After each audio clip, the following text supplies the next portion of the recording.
So everybody's heard of the humble USB. It's on computers, it's on phones, tablets, TVs, and even some wireless routers. But unless you're tech savvy or a Mac user, you probably haven't heard of Thunderbolt. So what exactly is Thunderbolt, I hear you say? Well, Thunderbolt is what's called an interconnect technology, like USB is. It's just a fancy way of saying it connects things together.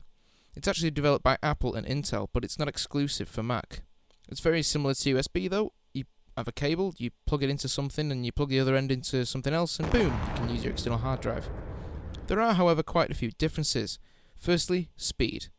Just like USB, Thunderbolt is now in its third generation, and with each generation has come faster data transfer speeds. With Thunderbolt 3, we now get 40 gigabits per second. That's 4 times as high as USB 3.1 at only 10 gigabits per second, which is the same as the first version of Thunderbolt. USB 3 brought 5 gigabits per second, and USB 2 brought 480 megabits per second. So USB has only caught up with Thunderbolt 1 just now. It's not just about speed though, and for USB, that's where it meets an obstacle. Of course, USB is great for connecting things like keyboards, mice, flash drives, and other peripherals for your computer or laptop, but it can't really do much else besides, well, charge your phone. Thunderbolt, however, has many advantages over USB. When Thunderbolt 2 was released, it incorporated something called DisplayPort with it, allowing you to use Thunderbolt 2 to connect displays like Apple's LED cinema displays, but also carry audio and even USB. This meant that Thunderbolt 2 was compatible with USB, could be used for displays, and other Thunderbolt peripherals. Pretty good, right? Absolutely. But did they stop there? Yeah. Yep, they did.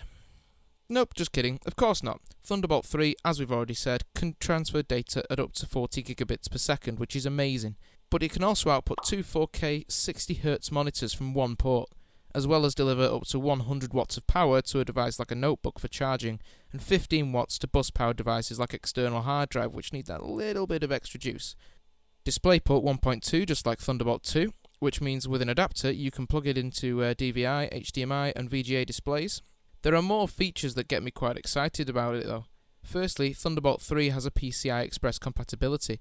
This means that for the first time ever, external graphics cards can be connected to things like notebooks and laptops really easily. I'm really happy for this because it will mean that you can get yourself a decent notebook that's great for the basics and maybe a little more intensive stuff like Photoshop, some video editing maybe, but then if you want to do some gaming, boom, just plug in your GTX 1080 and off you go. It's pretty cool. The second thing is even better though. Thunderbolt 3 ditches the old 1.2 DisplayPort Mini connector in favour for the USB Type-C connector, meaning that you can plug your USB devices in without the need for an adapter, so long as you have a USB-C to USB whatever cable. It's clear to me that Thunderbolt 3 is much better than USB, and if there are ever any doubts about it by manufacturers who make the computers and laptops, I'm sure these doubts are all gone now, and hopefully we'll see Thunderbolt 3 being implemented in many more devices for years to come.